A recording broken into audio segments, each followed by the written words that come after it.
weighed at 170 pounds, stands 6 feet even.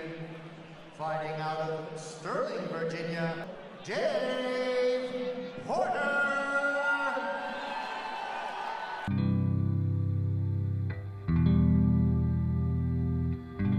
My name is David Porter. I'm 31 years old. I grew up in a poor home, a poor community. I started training in martial arts when I was 5 years old in 1988. My mother was really big into the martial arts herself, and she thought that me, my brother, and my sister would all benefit from it. I was the target of a lot of abuse and talked down to and picked on and bullied throughout my elementary school days, middle school, high school, and so I had to decide, do I want to fight in school or do I want to fight on the way home from school? And every day was a struggle to get back home without a black eye. So martial arts showed me the tools that I needed to not be bullied, to not be the victim, to be aware of my surroundings and understand when I could be a target.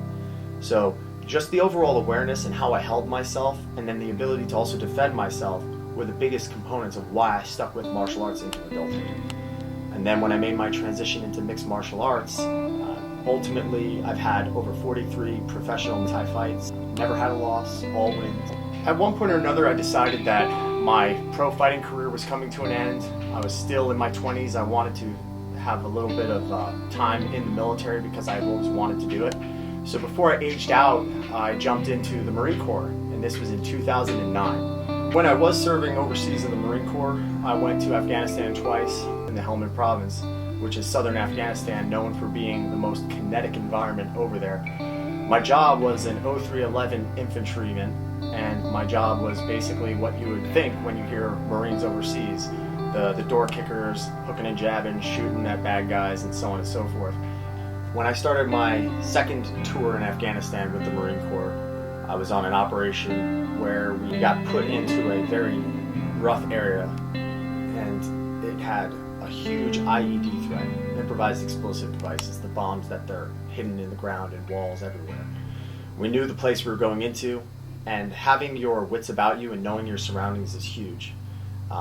Martial arts gave me that ability to be focused, have my eyes keen, know threats, be aware.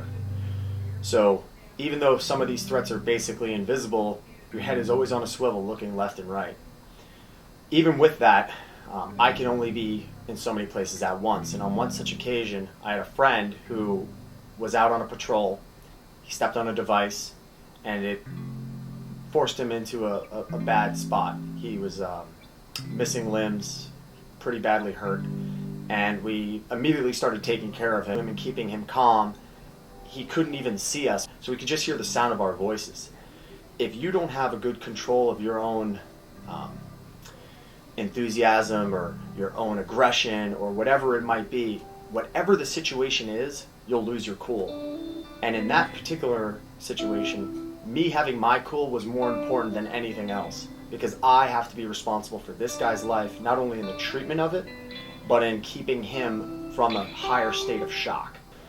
Subsequently, I've gotten an award for the actions I did over there, but I don't feel like I deserve them, because frankly, I wasn't going above and beyond the call of duty that day. It was more, I was in a situation that I was the best person for that job, and I wasn't going to not do what I had to do.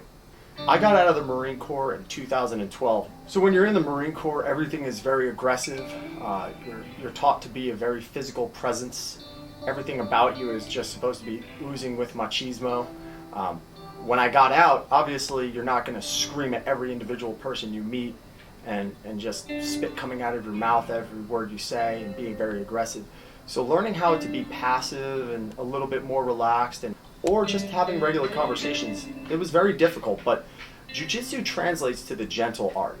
Not many people understand that it's more of a flow with the go kind of martial art. You're not trying to force things against people. So when you're not trying to force things on people and you're learning to just go with a rhythm, it actually translates really well into your life too. I don't get mad when someone cuts me off on the street. I can't really control that. I'm not going to swipe back into them. That makes no sense. Instead, I'll just push my brakes and let them go ahead of me. Same thing was happening all over my life just because of jiu-jitsu. You have a very long shelf life with jiu-jitsu. and I can see myself doing this for the next 20 years.